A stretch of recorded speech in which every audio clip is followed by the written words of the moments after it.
Hello everyone, welcome back to the channel, and today we'll be discussing how you can check for any virus on your iPhone. Basically, it is very rare that your iPhone or iOS will catch any virus or malware, but if it still catches any virus or malware and you have a suspicion on that your phone has a virus on it, what you need to do is just check for any application which you think is you haven't installed and it is automatically downloaded. You just need to double tap on it and delete remove app from here.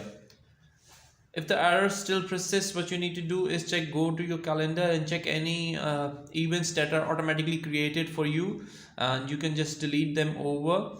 Another thing that you need to verify is go to your settings app and go to your general, and here the iPhone storage. Here just check for any app which is consuming more than required data or more than required space. It can be easily sorted out by this, and if any app is considering more than required data or storing any data, you just need to delete that app to ensure that the virus is deleted in your phone. The only way to delete the virus or get your phone rid of any viruses is to factory reset your phone. That is the only way you can get rid of any viruses in your iPhone. There is no other way or no other software that can delete the virus if it isn't in your phone. After deleting the app, it still persists. Go for a factory reset and your iPhone will be good to go. So that's how you can check for any virus on your iPhone. Thank you very much for watching the video. I hope you have liked the video. Don't forget to like, share and subscribe. Until next video, bye bye.